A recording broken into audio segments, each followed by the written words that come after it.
Pertemuan kali ini adalah introduksi 2 Korintus ya. Surat yang kedua dari Paulus kepada jemaat di Korintus.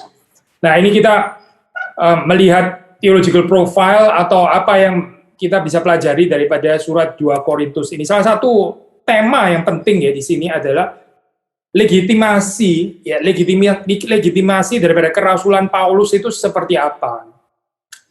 Nah, ini satu tema yang penting gitu, tapi kita bukan cuma belajar daripada isu ini ya, terutama yang kita pelajari itu bagaimana Paulus menghadapi isu ini. Itu sesuatu yang penting di situ ya, karena orang itu terus meragukan, mereka jadi doubtful.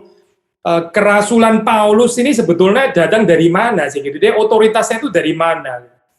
Saya pikir ini juga bisa menjadi satu ini ya, pelajaran untuk kita dan bukan untuk bagi hamba Tuhan, bukan untuk jadi pendeta atau apa gitu ya.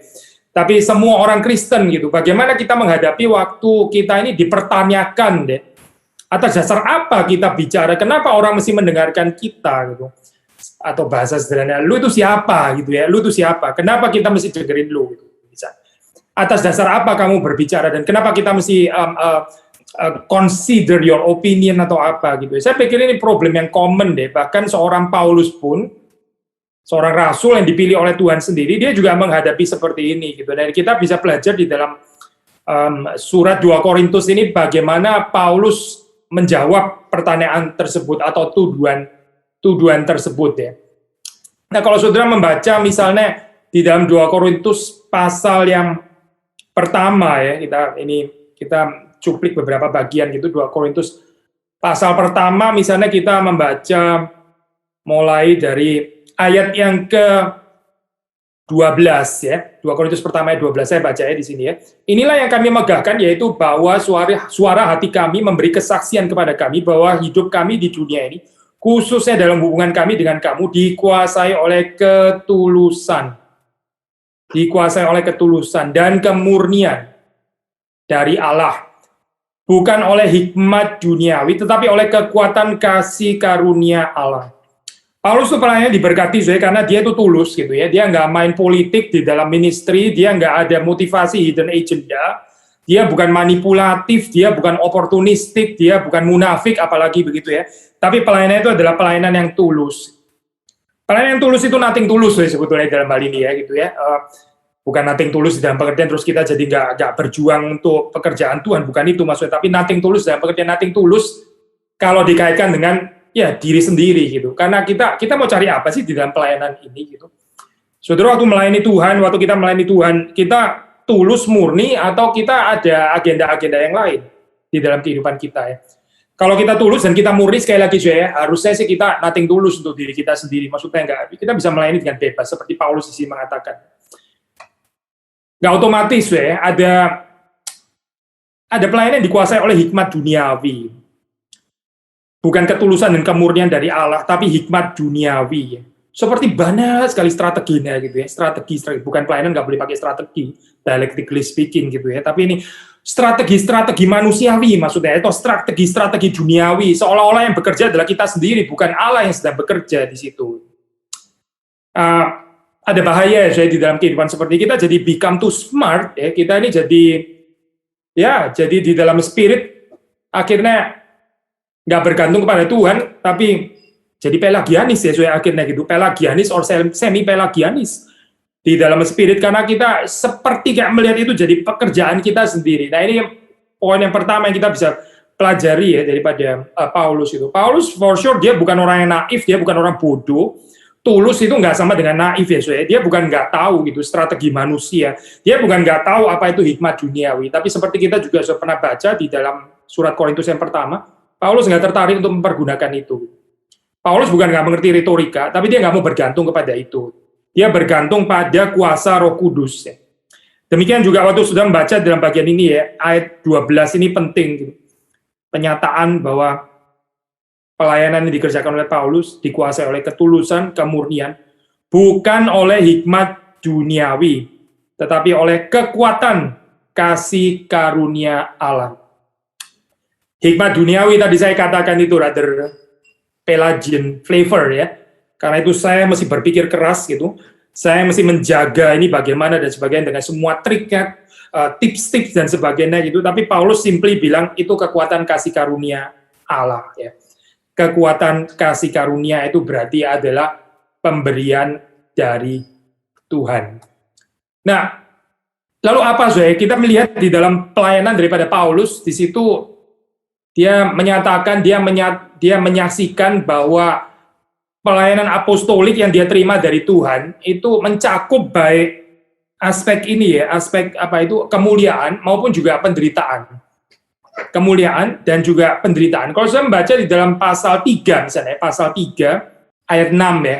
Saya baca dari ayat 6. Ialah membuat kami juga sanggup menjadi pelayan-pelayan dari suatu perjanjian baru yang tidak terdiri dari hukum yang tertulis tetapi dari roh. Sebab hukum yang tertulis mematikan tetapi roh menghidupkan. Pelayanan yang memimpin kepada kematian terukir dengan huruf pada loh-loh batu. Namun demikian kemuliaan Allah menyertainya waktu ia diberikan. Sebab sekalipun pudar juga cahaya muka Musa begitu cemerlang sehingga mata orang-orang Israel tidak tahan menatapnya. Jika pelayanan itu datang dengan kemuliaan yang demikian, maksudnya di zaman Musa itu ya, betapa lebih besarnya lagi kemuliaan yang menyertai pelayanan roh. Sebab jika pelayanan yang memimpin kepada penghukuman itu mulia, betapa lebih mulianya lagi pelayanan yang memimpin kepada pembenaran. Nah, ini Paulus menggunakan ini ya, the so-called argument from lesser to greater itu di sini. Jadi kalau pelayanan Musa, Taurat ya, yang terus kemudian di sini dikatakan itu membawa kepada penghukuman, itu saja mulia, ya, apalagi ini pelayanan perjanjian baru.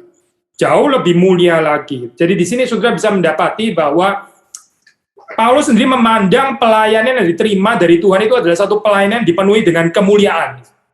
Ini pelayanan kemuliaan, sehingga ya saya percaya, kita percaya bahwa inilah yang menguatkan menjadi dasar di dalam legitimasi ini ya, legitimasi apostolik daripada Paulus.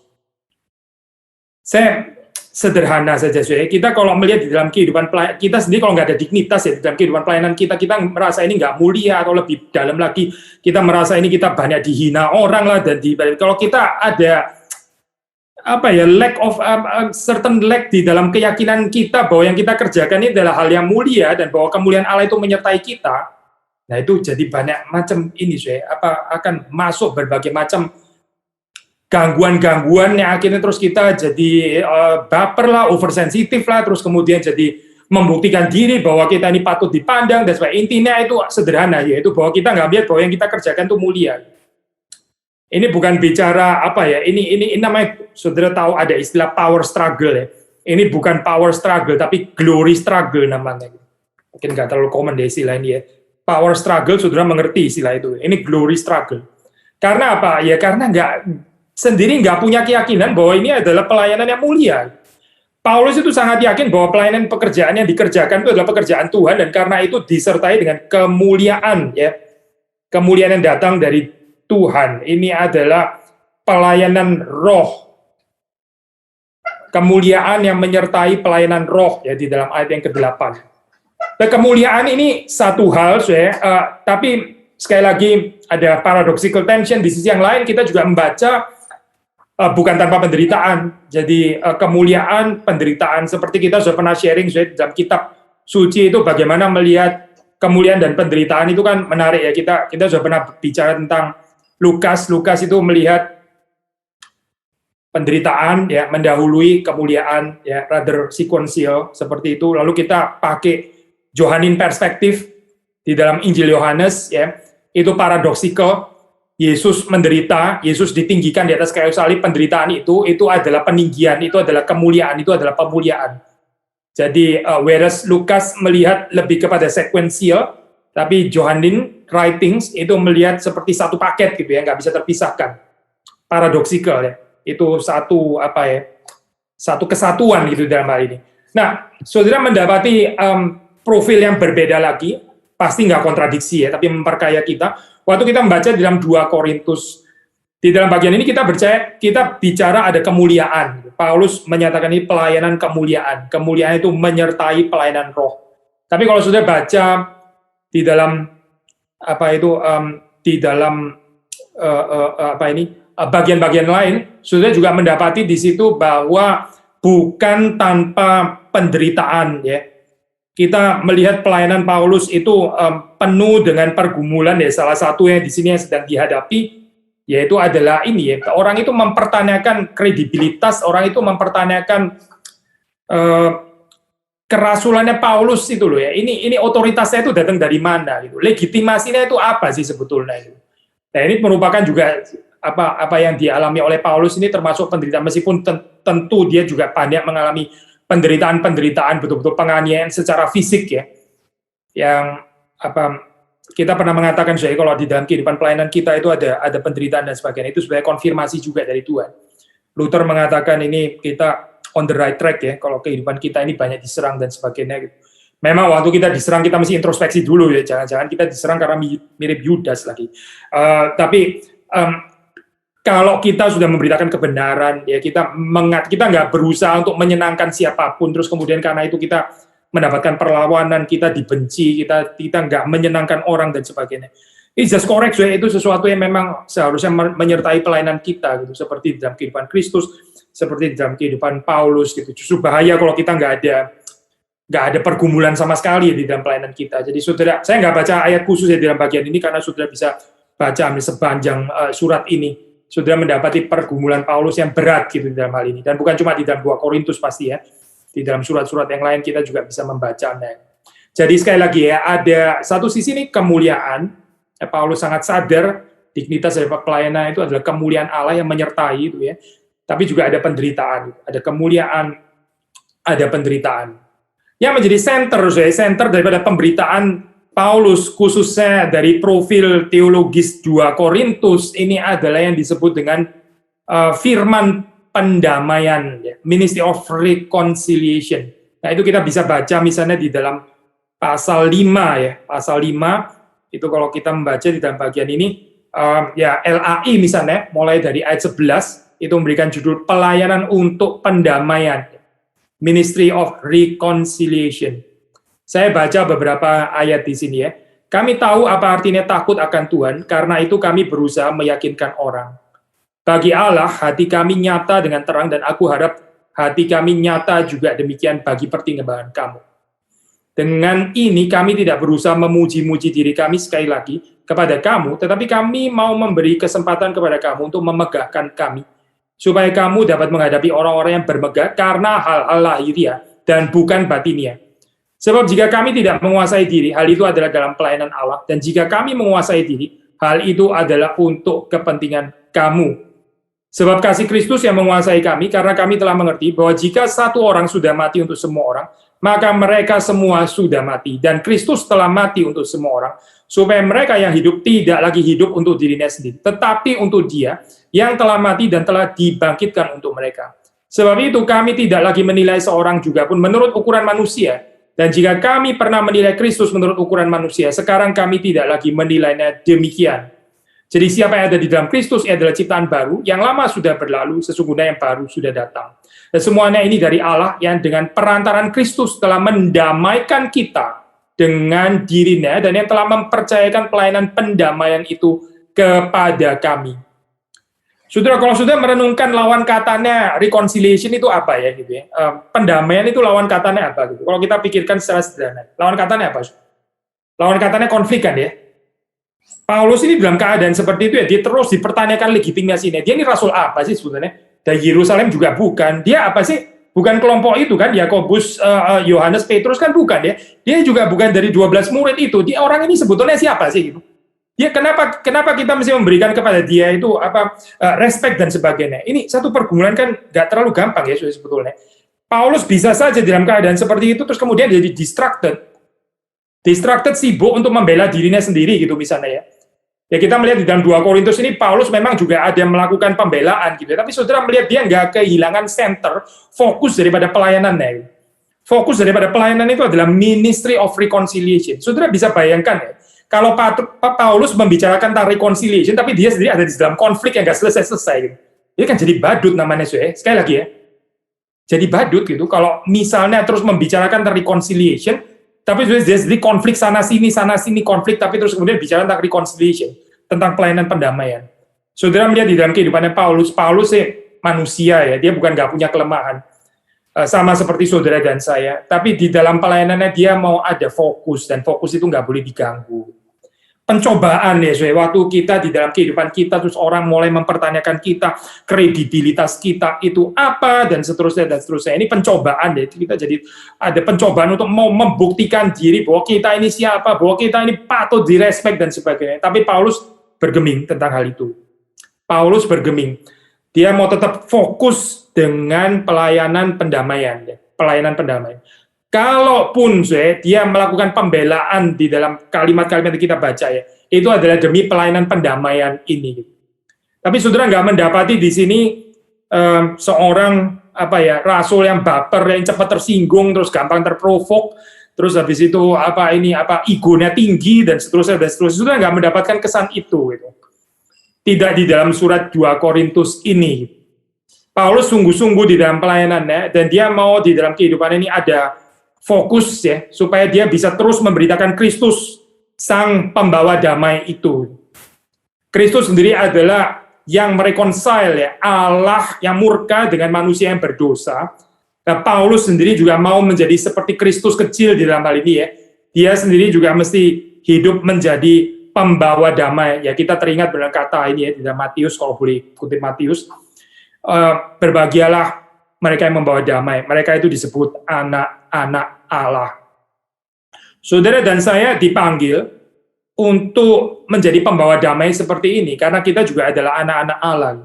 Tapi kalau kehidupan kita ini dipenuhi dengan pembelaan-pembelaan yang akhirnya lebih banyak menyatakan konflik ya, konflik batin daripada kehidupan yang reconciled, ya bagaimana sih kita bisa menjadi pemberita firman itu dalam hal ini? Sekali lagi ya, ada pencobaan di dalam keadaan seperti ini waktu orang itu doubtful ya, mempertanyakan, bukan cuma doubtful lagi, bahkan menyerang, attack ya. Attack Paulus ini sebetulnya siapa sih? Kenapa kalian mesti mendengarkan dia dan seterusnya dan seterusnya? Tapi Paulus sekali lagi dia bergeming dan dia konsentrasi untuk ada kepada firman pendamaian. Jangan mau digeser, jangan mau digeser fokus pelayanan saudara itu, jangan mau digeser dari Kristus. Saudara mesti harus selalu melihat Kristus dan memberitakan Kristus. Bukan mulai terus kemudian campur dengan diri kita lah, membela diri dan itu, terus kemudian menyatakan bahwa kita ini qualified lah atau apa dan sebagainya. Hati-hati dengan pencobaan seperti itu. Bagian pelayanan kita itu nggak bisa bebas akhirnya. Pelayanan kita nggak bisa berkonsentrasi untuk memberitakan pelayanan pendamaian. Kenapa? Karena di dalam hati kita sendiri jadi banyak konflik akhirnya. Saya jadi banyak konflik ya, konflik yang belum selesai, saya sendiri nggak rela dikatain kayak begitu dan sebagainya, dan akhirnya kita jadi bergeser, akhirnya Kristus tidak diberitakan lagi, akhirnya energi kita tuh terbuang habis untuk membela diri. Sekali lagi ini problem bukan cuma untuk para hamba Tuhan, bukan cuma untuk saya, tapi saya percaya untuk semua orang Kristen gitu. Waktu kita mau menjadi pelayan pendamaian itu ya, hati-hati dengan pencobaan ini. Pencobaan waktu kita sendiri diserang, dan terus kemudian gimana tanggapan kita. Sekali lagi ya, Paulus fokus kepada berita firman pendamaian itu. Nah, saudara kalau membaca di sini, ya di dalam ayat 19 misalnya, sebab Allah mendamaikan dunia dengan dirinya oleh Kristus dengan tidak memperhitungkan pelanggaran mereka. Ia telah mempercayakan berita pendamaian itu kepada kami. Paulus sadar bahwa dia itu dipercaya, gitu. Jadi ini nggak boleh main-main. Ya, kepercayaan Tuhan berikan ini besar. Gitu. Jangan Tuhan sudah memberikan kepercayaan, kita malah merusak kepercayaan itu dengan apa? Dengan sibuk membicarakan diri kita sendiri, dengan sibuk memperjuangkan eksistensi kita sendiri. Ya, tapi sudah membaca di dalam kehidupan Paulus ya, Paulus bersih dalam hal ini. Jadi kami ini adalah utusan-utusan Kristus, seakan-akan Allah menasihati kamu dengan perantaran kami. Dalam nama Kristus kami meminta kepadamu, berilah dirimu didamaikan dengan Allah. Paulus bisa menantang orang ya, hai orang-orang Korintus ya, berdamailah dengan Allah. Karena apa? Karena dia sendiri berdamai hidupnya. Dia sendiri ada di dalam damai, pertama berdamai dengan Allah, kedua juga berdamai dengan orang-orang yang lain. Di dalam ayat Alkitab kan ada dikatakan, jika itu tergantung padamu, jika itu tergantung pada kita, hendaklah kita ini hidup berdamai dengan semua orang. Maksudnya kita nggak bisa memastikan bahwa orang itu mau berdamai dengan kita, gitu ya, to be precise. Itu adalah urusan orang itu dengan Tuhan. Tapi dari sisi kita itu mau hidup berdamai dengan semua orang. Kalaupun orang lain nggak menyambut, ya sudah dia tanggung jawab sendiri di hadapan Tuhan, gitu. Tapi dari sisi kita, dari sisi saudara dan saya, kita harusnya hidup berdamai dengan semua orang. Kenapa saya? Bukan for the sake of harmony itu sendiri gitu ya, seperti kayak wah ya iyalah lebih kayaknya kan lebih peaceful ya hidup yang in total harmony seperti ini. Bukan saya, ini adalah satu keadaan yang perlu. Kenapa? Karena kita ini diundang untuk menjadi pembawa damai, karena kita harus menjadi pemberita berita pendamaian ini.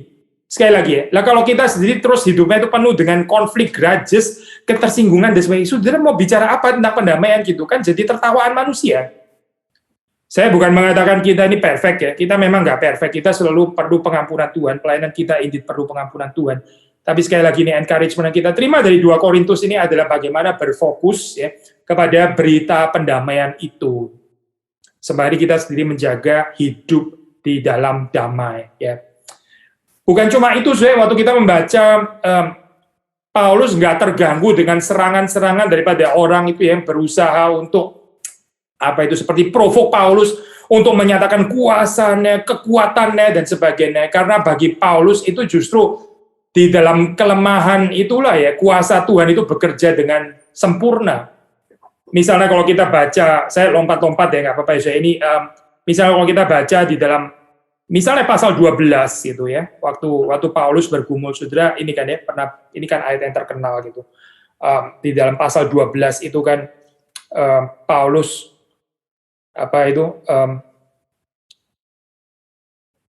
ini ya di dalam ayat yang ke mana ini? Ayat ke-7 ya, ayat ke-7. Supaya aku jangan meninggikan diri karena penyataan-penyataan yang luar biasa itu ya. Paulus bukan nggak ada ini, sekali lagi ya, kalau mau dia bermegah di dalam secara lahiriah begitu ya, kompetisi ya boleh juga, dia bisa kok, dia bukan nggak ada pengalaman itu gitu. Tetapi saudara perhatikan di sini ya, Paulus sendiri sadar ya, itu dia bisa meninggikan diri, dan supaya dia jangan meninggikan diri karena penyataan-penyataan luar biasa itu, maka aku diberi suatu duri di dalam dagingku, yaitu seorang utusan iblis untuk menggocok aku, utusan iblis untuk menggocok aku, supaya aku jangan meninggikan diri. Tentang hal itu aku sudah 3 kali berseru kepada Tuhan supaya utusan iblis itu mundur daripadaku, tetapi jawab Tuhan kepadaku, cukuplah kasih karuniaku bagimu, sebab justru dalam kelemahanlah kuasaku menjadi sempurna. Ayat yang terkenal ini. Seperti kita tahu ya, banyak tafsiran tentang ayat ini sebetulnya apa sih, penyakit lah atau apa dan sebagainya. Saya cenderung persuaded ini ya, saya dengan kita melihat ayat ini sendiri, saya ini dikatakan di sini utusan iblis gitu. Ini utusan iblis. Jadi ini pribadi yang diutus oleh iblis itu. Likely ini adalah ya menjadi musuh-musuh Paulus itu yang mempersulit pelayanannya. Orang-orang yang terus mempersulit kehidupan Paulus ya, termasuk yang attacking ini ya, yang attacking kredibilitasan Paulus sebagai rasul ini apa sih sebetulnya gitu. Paulus berdoa ya supaya ini dibereskan, supaya itu mundur daripadanya, kalau pinjam istilah ini ya, yang dipakai oleh terjemahan bahasa Indonesia. Tetapi Tuhan menjawab apa? Cukuplah kasih karuniaku bagimu. Justru dalam kelemahanlah kuasaku menjadi sempurna.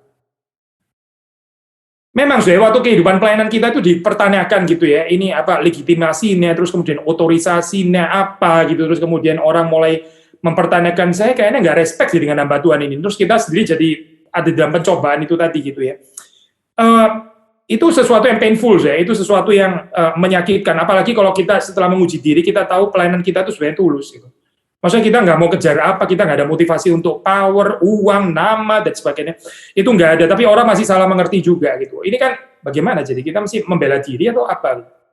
Paulus mengajak kita untuk berpikir, gini, memang ada orang-orang yang menjengkelkan, katakanlah menjengkelkan itu, mengganggu bahkan ya, disebut di sini utusan iblis, tapi kemudian dari perspektif yang dari Tuhan mengatakan cukuplah kasih karuniaku, sebab justru dalam kelemahanlah kuasaku menjadi sempurna. Itu bisa dipakai Tuhan untuk supaya kita ini secara negatif ya, nggak meninggikan diri gitu ya. Negatively speaking, kita nggak meninggikan diri ya. Dan kedua, positively speaking, yaitu supaya kuasa Tuhan itu justru bekerja di dalam kelemahan yang seperti ini.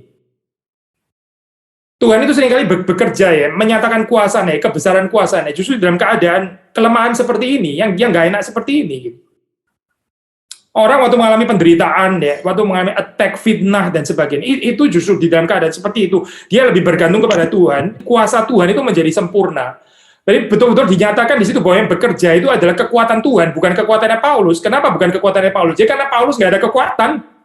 Karena ini di dalam keadaan penggocohan seperti ini, itu ya, penggocohannya daripada iblis dan utusannya itu ya, Paulus betul-betul menjadi lemah. Tapi di dalam keadaan seperti inilah yang bekerja itu jadinya Tuhan. Nah ini bijaksana apa ya? Bijaksana ilahi yang kita sulit mengerti gitu ya.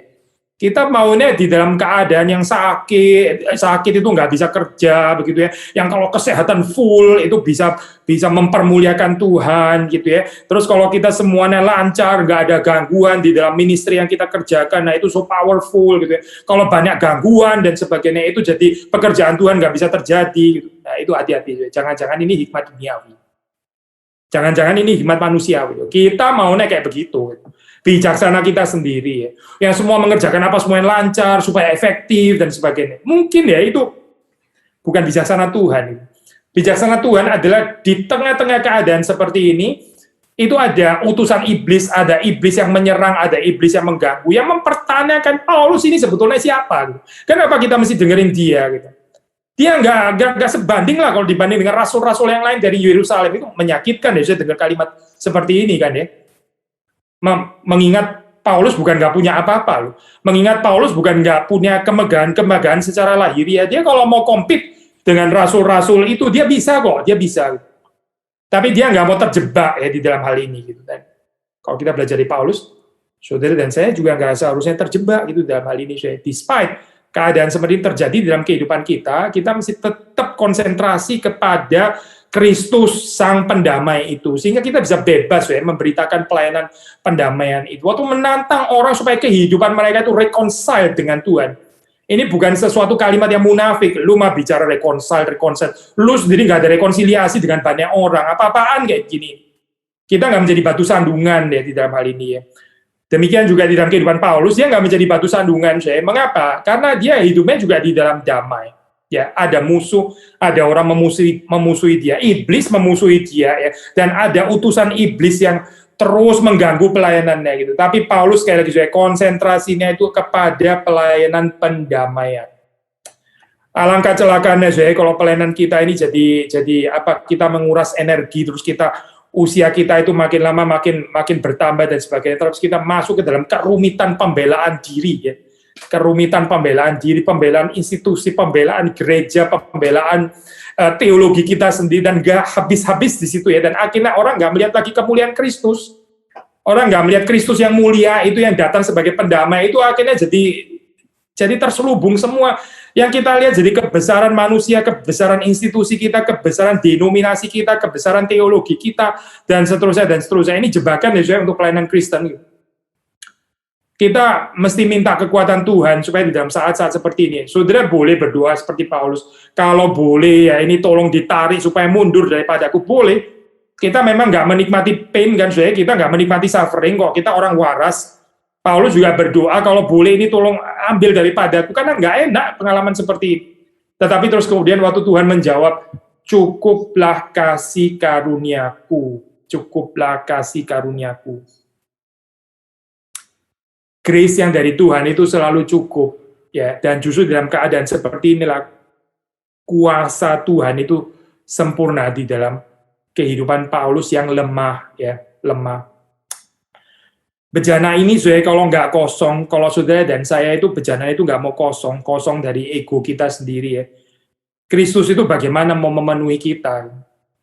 Kita maunya Kristus memenuhi kita maunya Roh Kudus memenuhi kita maunya berjalan di dalam kuasa Roh Kudus. Tapi kita nggak mau mengosongkan diri kita sendiri. Kita mau tetap full dengan ego kita. Kita bagaimana sudah melayani Tuhan di dalam keadaan seperti ini? Kalau kita campur-campur antara memberitakan Kristus dan memperjuangkan legitimasi pelayanan kita sendiri, nggak bisa bebas akhirnya. Jadi sekali lagi ya, saudara mendapati di sini ya, konsentrasi fokus di dalam pelayanan Paulus, despite ada gangguan-gangguan. Ini bukan gangguan yang kecil. Tapi dia tetap berkonsentrasi, tetap berfokus kepada pelayanan pendamaian ini, pelayanan pendamaian. Seperti tadi saudara membaca di dalam pasal yang kelima, ya, pasal yang kelima, Saudara mendapati di situ Paulus berfokus kepada pelayanan pendamaian. Mungkin saya baca ini ya, ayat 18. Sekali lagi, dan semuanya ini dari Allah yang dengan perantaran Kristus telah mendamaikan kita dengan dirinya, dan yang telah mempercayakan pelayanan pendamaian itu kepada kami.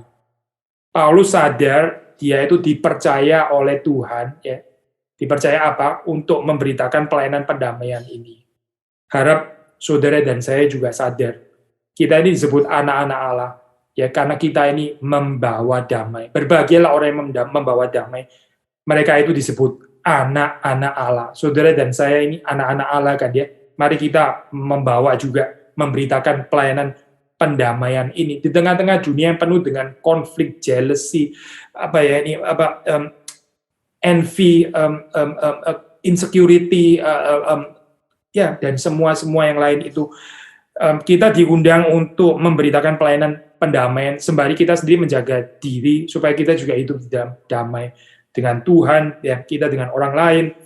Kita juga berdamai dengan masa lampau kita, misalnya berdamai dengan masa depan kita. Jangan khawatir terus, nggak berdamai dengan masa depan, atau ini ya grudges nggak selesai gitu, seperti kayak traumatis, nggak berdamai dengan masa lampau, atau mungkin juga nggak bisa berdamai dengan masa kini dan seterusnya. Saya balik lagi kepada 2 Korintus ya. Jadi fokus di dalam kehidupan pelayanan Paulus adalah ministry of reconciliation. Dan ini kalau saudara melihat itu diwarnai, ya, dan ini bukan kebetulan menurut saya, sangat karakteristik di dalam surat 2 Korintus itu ya, yaitu ada banyak doksologi ya, doksologi itu memberi kemuliaan kepada Tuhan, sadar bahwa kita itu sebenarnya nggak layak menerima, dan karena itu kita jadi peka sekali akan anugerah Tuhan. Karena peka anugerah Tuhan, maka mengembalikan semua kemuliaan kepada Tuhan. Nah, ini adalah satu yang sangat ditekankan ya di dalam teologi reform, doxological, dan ini akan membebaskan kita, yaitu tadi, untuk nggak sibuk memperjuangkan diri sendiri.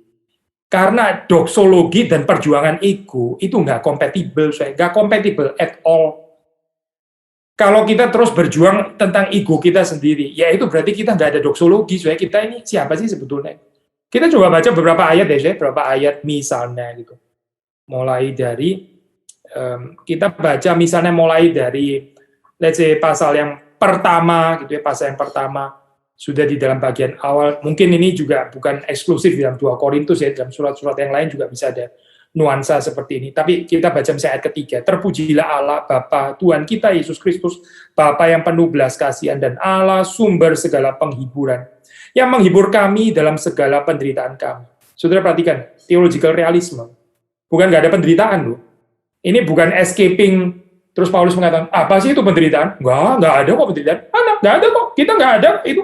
Saya nggak sakit sama sekali, gitu misalnya ya. Saya nggak ada kok orang yang memusuhi saya, semua orang senang kok kayaknya dengan saya. Itu menipu diri, itu namanya bukan theological realism, gitu. Itu theological irrealism, menipu diri. Paulus bicara kok, dia menderita, tetapi ada yang menghibur. Dan yang menghibur itu adalah Tuhan. Dan Paulus memberi segala kemuliaan kepada Tuhan. Ya. Terpujilah Allah, Bapa Tuhan kita, Yesus Kristus, sumber segala penghiburan itu di dalam penderitaan kami, dan seterusnya, dan seterusnya. Bukan nggak ada penderitaan, tapi penderitaan itu di-overcome oleh penghiburan ilahi. Ada doksologi di sini, ya. Terpujilah Allah. Saudara bisa membaca di dalam ayat-ayat yang lain. Misalnya kalau kita bergerak ke pasal 2 ya, saudara melihat di dalam pasal 2, misalnya kita membaca di dalam ayat yang ke-14, tetapi syukur bagi Allah yang dalam Kristus selalu membawa kami di jalan kemenangannya. Syukur bagi Allah yang di dalam Kristus selalu membawa kami di jalan kemenangannya. Dengan perantaran kami ia menyebarkan keharuman pengenalan akan Dia di mana-mana. Kalau sudah baca dalam ayat berikutnya itu ya, Paulus mengatakan hatiku tidak merasa tenang, aku tidak menjumpai saudaraku Titus dan sebagainya. Sekali lagi another theological realism, tapi overcome by doxology. Kekristenan itu apa saudara? Kekristenan itu bukan diluputkan daripada penderitaan, bukan gitu. Tapi bagaimana penderitaan itu di overcome oleh doxology. Tapi ada orang yang ini ya, yang dihancurkan oleh penderitaan. Di dalam penderitaan dia nggak sanggup lagi doxology. Ini bahayanya itu bukan penderitaannya sendiri. Tapi lack of doxology sebetulnya menjadi masalah gitu. Nah, waktu ada lack of doxology, disitulah kita mulai bicara tentang diri kita semuanya, diri kita, kesulitan atau mungkin kehebatannya dan sebagainya. Terus bicara diri kita gitu. Kenapa sih? Karena nggak ada doxology di dalamnya. Sekali lagi ya saya, doxology ini penting sekali dan saya sangat yakin, percaya, dan ini membawa dampak. Kenapa Paulus itu nggak distracted di dalam pelayanan pendamaian itu? Dia tetap bisa membicarakan Kristus. Kenapa? Karena ada doxology di dalam pelayanannya. Saudara, ada doxology nggak di dalam kehidupan saudara? Kita teruskan ya, ini karena ini poin yang baik. Saudara membaca, misalnya di dalam pasal 8, ya kita membaca di dalam pasal 8, ayat 16, syukur kepada Allah yang oleh karena kamu mengaruniakan kesungguhan yang demikian juga dalam hati Titus untuk membantu kamu. Gak selesai-selesai bersyukur gitu ya, bersyukur lagi, memuliakan Allah lagi ya. Mungkin satu kali yang terakhir itu 9 ayat ke-12. Sebab pelayanan kasih yang berisi pemberian ini bukan hanya mencukupkan keperluan-keperluan orang-orang kudus, tetapi juga melimpahkan ucapan syukur kepada Allah. Ucapan syukur kepada Allah. Ya, dia terus bersyukur. Saya pernah menyampaikan di khotbah yang lain ya, kalau kita ini hidup dikuasai apa ya, mentalitas entitlement gitu, ya, deserve gitu ya. Kita ini deserve, entitled. Kita sulit bersyukur, kita sulit bersyukur. Kita bisa banyak komplain, apapun dikomplain. Tetapi kalau kita bebas ya daripada mentalitas entitled itu ya, kita dipenuhi dengan ini sense of unworthiness. Saya percaya kita itu lebih gampang terharu, lebih gampang bersyukur, lebih gampang mempermuliakan Tuhan. Orang yang di bawah itu gampang bersyukur, saya. Orang yang terlalu tinggi di atas itu apapun tersinggung. Sekali lagi, saya. Orang yang di bawah itu gampang sekali terenyuh, terharu, ya, bersyukur. Tapi orang di atas itu, aduh, sudah susahnya hidupnya gitu. Apapun tersinggung gitu, apapun komplain, apapun dia protes. Gitu. Karena apa, saya? Ya karena itu entitlement mentality. Tapi sekali lagi, saya, surat ini adalah surat yang sangat banyak dipenuhi oleh doxology. Ini poin yang penting, saya. Poin yang penting membawa kita, membebaskan kita daripada kecenderungan untuk memperjuangkan ego kita sendiri. Ego kita sendiri. Jadi kalau sudah melihat di sini, Paulus adalah seseorang yang banyak diserang. Misalnya kita bisa melihat di situ ya, apa itu, di dalam pasal yang ke-10, ini misalnya di dalam pasal yang ke-10, saudara bisa merekonstruksi ya daripada surat ini ya. Kira-kira serangannya apa sih di situ? Ini adalah serangan kepada pribadinya Paulus. Misalnya ayat 1 di situ, aku Paulus seorang yang tidak berani bila berhadapan muka dengan kamu, tetapi berani terhadap kamu bila berjauhan. Aku memperingatkan kamu demi Kristus yang lemah lembut dan ramah. Aku meminta kepada kamu, jangan kamu memaksa aku untuk menunjukkan keberanianku dari dekat. Sebagaimana aku berniat bertindak keras terhadap orang-orang tertentu yang menyangka bahwa kami hidup secara duniawi. Dari ayat-ayat ini ya, saudara baca terus ya. Saudara bisa merekonstruksi itu kira-kira serangannya itu apa terhadap Paulus.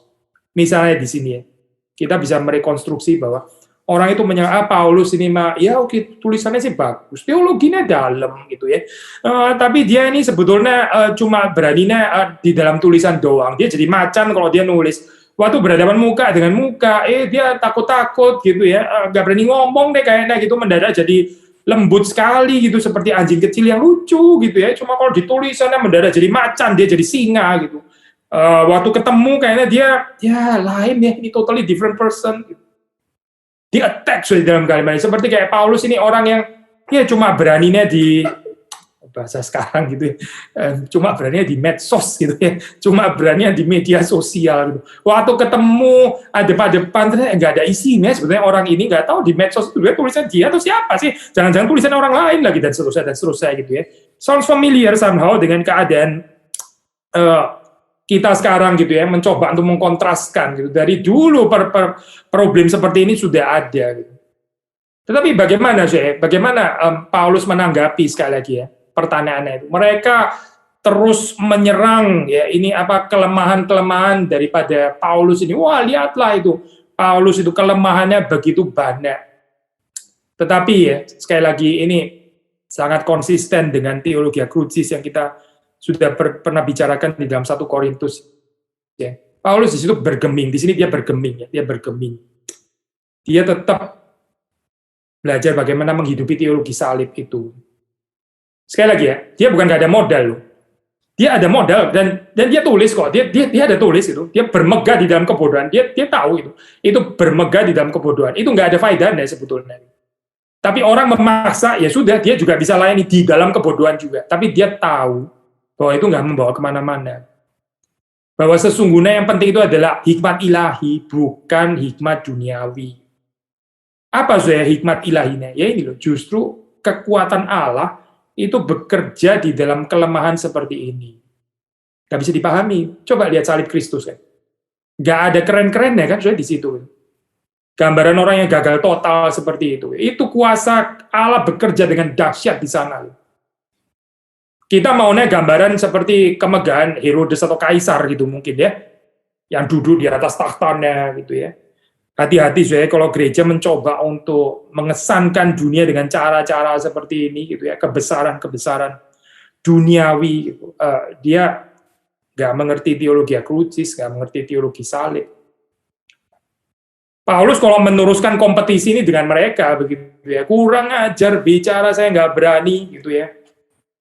Memang teologinya dia berapa dalam sih gitu? Memang dia pengajaran itu bisa menafsir firman Tuhan berapa dalam sih, berapa limpah dan sebagainya gitu. Berapa ortodoks sih orang-orang ini gitu ya? Doktrinnya seperti apa gitu dan sebagainya.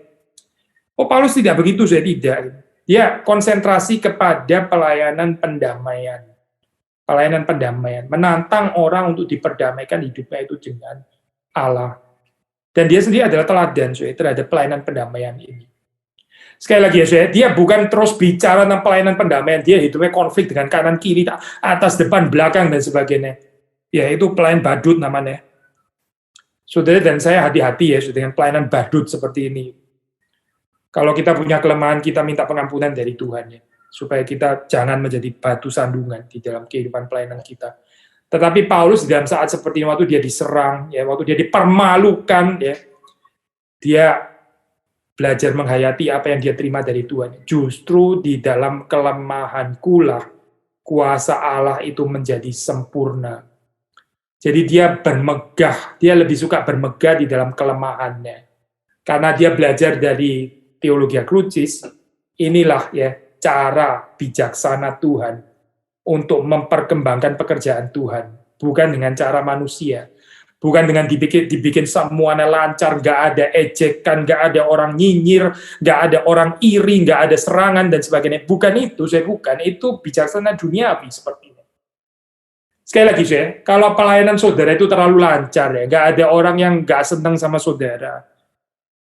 Semuanya orang kagum, berdecak, dan tepuk tangan kepada saudara, itu bahaya loh, Mungkin kita jangan-jangan ini pleasing man's heart ya. Kita ini menyenangkan human heart sekali daripada menyenangkan Tuhan. Gitu.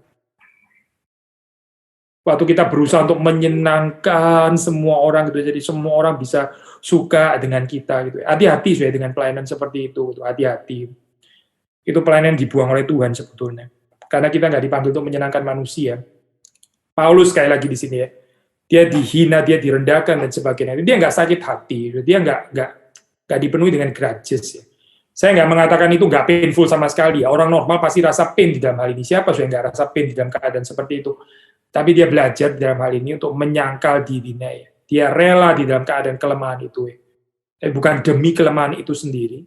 Supaya apa, tapi dia menantikan bagaimana Tuhan itu bekerja dengan kuasa yang dahsyat itu. Bukan tanpa kelemahan. Bukan tanpa kelemahan. Coba saudara lihat lagi, Yesus yang tersalib. Vulnerability seperti itu ya. The death on the cross, bahkan kematian ya. Kematian, bukan cuma luka loh. Tapi kematian di atas kayu salib. Justru di situ demonstrasi kuasa ilahi. Dunia nggak bisa mengerti ini, Dunia nggak bisa mengerti ini. Saya harap orang Kristen jangan cuma bicara salib Kristus itu cuma teori ya.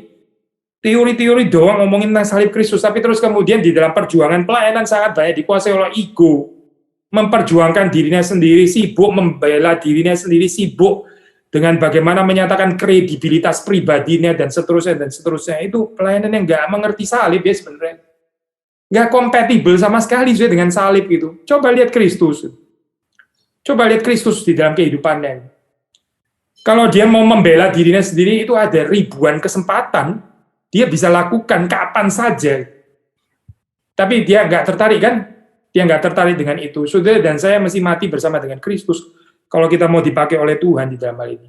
Tentu saja saya, sekali lagi, saya nggak mau ekstrem dengan mengatakan, ya orang attack, orang serang, orang kritik, dan sebagainya. Ada baiknya kita selalu mulai dengan introspeksi terlebih dahulu. Apakah memang kita seperti itu? Kalau ternyata memang kita seperti itu, ya kita harus bertobat. Ya, ini berarti kan kritikan dari Tuhan yang diberikan melalui orang lain. Tapi yang saya katakan di sini, sepanjang pelayanan yang setulus, semurni apapun, ya, akan selalu ada orang yang menghina, merendahkan, nyinyir, attacking, dan itu selalu ada. Paulus menyebut itu, orang-orang itu disebut utusan iblis, gitu. Utusan iblis. Tetapi sekali lagi, ini justru dipakai oleh Tuhan, di dalam tangan Tuhan, ini akan menjadi sesuatu yang powerful untuk pekerjaan Tuhan. Paulus di situ belajar bagaimana dia bermegah di dalam kelemahan itu. Jadi ini perjumpaan dengan salib, dengan Kristus, dengan Injil ini. Inilah yang menjadi rahasia eksistensi yang sesungguhnya autentik yang berkenan kepada Tuhan dari seorang Kristen. Ya. Saya ingin menutup ini dengan pasal yang kedua ya, sebelum nanti saya dua bagian ya saya. Satu, pasal 2 ini saya mau baca bersama dengan saudara juga di dalam pasal yang keempat ya, salah satu ayat yang sentral di dalam hal ini. Tapi pasal 2 terlebih dahulu saya, pasal 2 ayat yang ke-15, sebab bagi Allah kami adalah bau yang harum dari Kristus di tengah-tengah mereka yang diselamatkan dan di antara mereka yang binasa.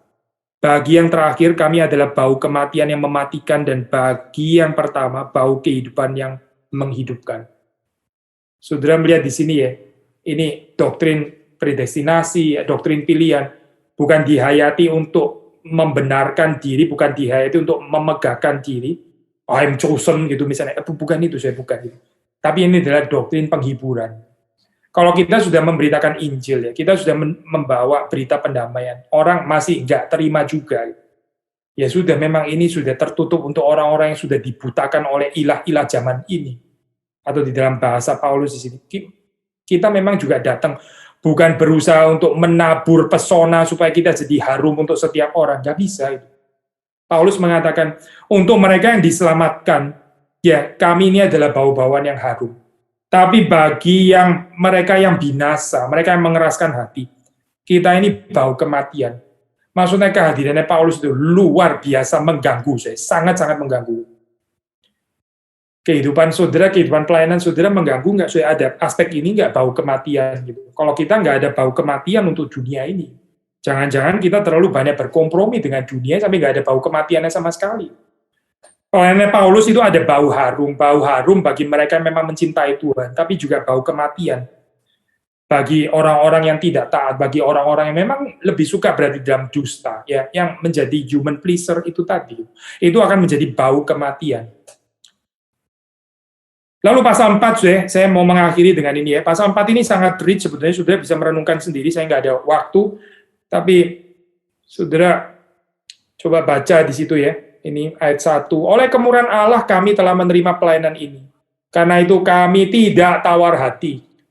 Paulus nggak discourage ya, meskipun dia terus-menerus dipertanyakan kredibilitasnya dan sebagainya. Dia nggak jadi discourage, terus patah semangat, terus self-pity dan sebagainya. Itu bukan Paulus ya, bukan.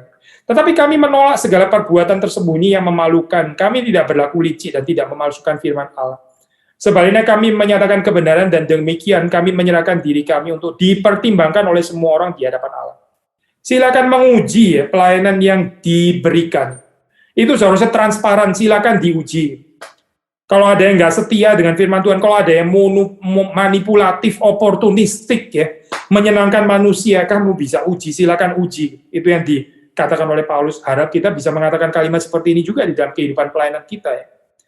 Dan ayat 3 yang mirip dengan kalimat yang tadi kita baca dalam pasal 2. Jika Injil yang kami beritakan masih tertutup juga, Maka ia tertutup untuk mereka yang akan binasa, yaitu orang-orang yang tidak percaya, yang pikirannya telah dibutakan oleh ilah zaman ini, sehingga mereka tidak melihat cahaya Injil. Mereka tidak melihat cahaya Injil tentang kemuliaan Kristus yang adalah gambaran Allah. Sebab bukan diri kami yang kami beritakan, tetapi Yesus Kristus sebagai Tuhan dan diri kami sebagai hamba-Mu karena kehendak Yesus. Kami bukan memberitakan diri kami, tapi kami memberitakan Yesus Kristus sang pendamai itu. Dan kami ini adalah hamba-hamba saja. Sebab Allah yang telah berfirman dari dalam gelap akan terbit terang, ia juga yang membuat terangnya bercahaya di dalam hati kita, supaya kita beroleh terang dari pengetahuan tentang kemuliaan Allah yang nampak pada wajah Kristus. Tetapi harta ini kami punyai dalam bejana tanah liat, supaya nyata bahwa kekuatan yang melimpah-limpah itu berasal dari Allah, bukan dari diri kami. Paulus menyebut dirinya itu apa sih? Cuma tanah liat ya, fragile, vulnerable.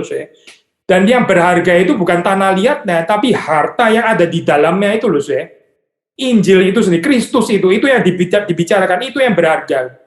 Tapi kalau ada pelayan-pelayan yang mulai memegahkan tanah liatnya, itu kehilangan fokus ya, pelayan-pelayan seperti itu ya. Mulai sibuk membicarakan tentang tanah liatnya, tentang bejananya dan sebagainya. Jadi kayak kemasannya, bungkusnya, jadi yang mau dibikin menarik dan sebagainya. Tapi terus kemudian mengaburkan orang untuk melihat kemuliaan Kristus ya. Celakalah saya pelayan-pelayan seperti itu. Sekali lagi saya, Paulus menyebut dirinya, kita ini cuma bejana, yang berharga itu adalah harta yang ada di dalamnya itu. Dan karena itu bejana yang vulnerable, yang fragile, yang memang nggak menarik kok sebetulnya. Itu disaksikan dengan jelas ya, ayat 8, 9. Dalam segala hal kami ditindas, namun tidak terjepit. Kami habis akal, namun tidak putus asa. Kami dianiaya, namun tidak ditinggalkan sendirian. Dan kalimat, paradoks semuanya gitu ya.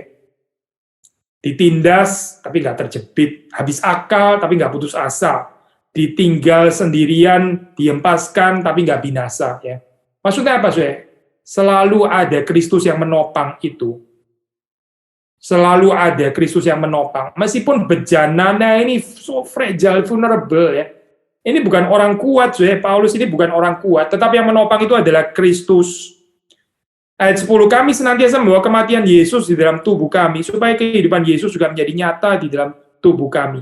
Sudah perhatikan ini ya, prinsip ini ya.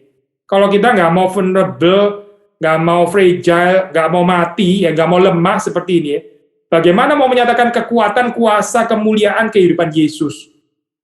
Kita mau saingan kali saya dengan kemuliaan Yesus, atau bagaimana ya? Kita sendiri mau mulia, kita sendiri mau besar, kita sendiri mau direspek. Ini kan berarti kita sedang saingan dengan Yesus berarti kayak gini.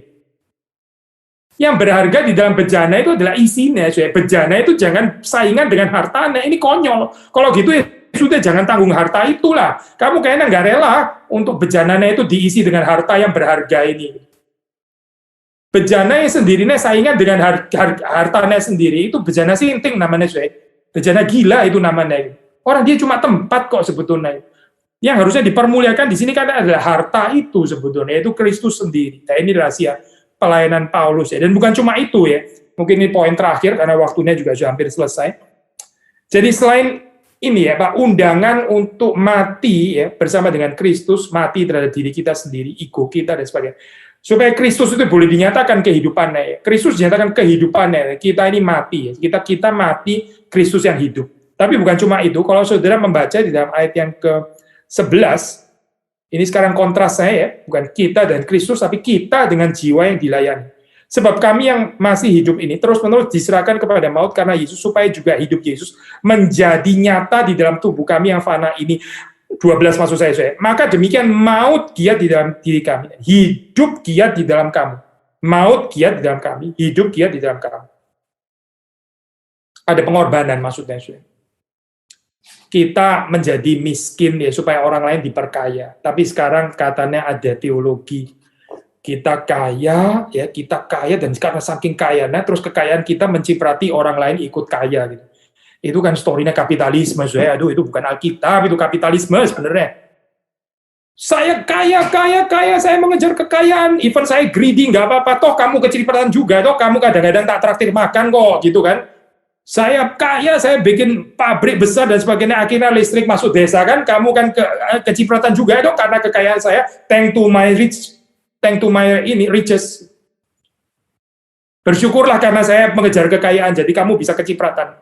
Itu bukan Alkitab, itu bukan cerita Alkitab, itu lebih mirip cerita kapitalisme sebetulnya.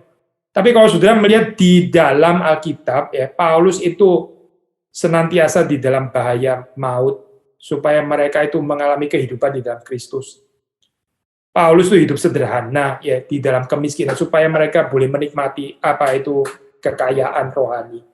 Konsep paradoksikal sepertinya. Paradoksikal atau antitesis ya mungkin lebih tepat itu. Bukan hanya antara Paulus dan Yesus tapi juga antara Paulus dan jemaat yang dilayani. Intinya sederhana saya bicara tentang prinsip pengorbanan. Kita mau memberkati orang tapi sendiri nggak mau berkorban. Kita maunya penuh terus, kita maunya nggak ada luka. Kita maunya terus utuh, nggak mau dipecah-pecahkan, tapi kita mau memberkati orang lain. Ya, itu namanya kasih pelayanan sisa-sisa kepada orang lain. Oh, saya kasih kamu ini ya, ini barang ini ya, saya memang nggak pakai lagi di rumah, jadi ini untuk kamu. Kamu boleh pakai, saya memang sudah muak dengan barang ini gitu ya, jadi kamu silakan pakai. Nggak sakit waktu kita kasih sama sekali nggak sakit ya. Tapi kita nggak dipanggil untuk pelayanan seperti itu saya. Pelayanan seperti itu pelayanan yang ya itu di dunia banyak sekali. Tapi kita dipanggil untuk seperti Paulus di dalam hal ini ya. Ya meskipun di dalam kehidupannya terus-menerus banyak dipertanyakan ya kredibilitasnya dia, legitimasinya dia itu apa sebetulnya. Tapi dia bisa tetap berkonsentrasi untuk membawa berita pendamaian di dalam Kristus. Fokusnya itu adalah pada harta yang ada di dalam bejana. Paulus nggak pernah nggak sadar diri bahwa dia itu posisinya itu ada pada bejana. Paulus nggak mencoba supaya bagaimana bejana itu pelan-pelan jadi harta juga. Tidak. Bejana yaitu bejana. Yang berharga itu adalah harta yang ada di dalamnya. Harta yang ada di dalamnya itu adalah Kristus dan Injilnya. Kiranya Tuhan memberkati kita semua. Mari kita masuk di dalam doa. Tuhan kami bersyukur Engkau memberikan kepada kami juga sama seperti Paulus. Harta yang berharga ini. Dan tolong supaya kami ini sadar, kami adalah bejana-bejana tanah liat. Supaya kami ini bisa menjadi kontainer yang dilayakkan oleh Tuhan. Sekalipun kami ini sungguh tidak layak di hadapan Tuhan, tapi Engkau berkenan untuk berbelas kasihan pada kami, sehingga pelayanan yang kami kerjakan ini tidak menjadi batu sandungan bagi orang lain, tapi boleh menunjuk kepada kemuliaan Kristus. Ampuni kami Tuhan ketika kami suka untuk membicarakan diri kami sendiri, memperjuangkan ego kami sendiri, menjaga kredibilitas kami sendiri sehingga mengaburkan orang untuk melihat Kristus. Kami berdoa supaya Tuhan memenuhi hidup kami dengan doksologi yang boleh membawa kami untuk lebih lagi mempermuliakan Engkau dan menyatakan kemuliaan Kristus lebih daripada membicarakan diri kami sendiri. Terima kasih Tuhan Engkau memberkati kami. Kami bersyukur untuk Paulus yang pernah ada di dalam sejarah, yang sudah menulis 2 Korintus ini, ajar kami bisa mengikuti teladannya, jejak kakinya, sebagaimana dia sendiri juga sudah meneladani Kristus. Demi Yesus Kristus kami berdoa, kami mohon, kami bersyukur. Amin.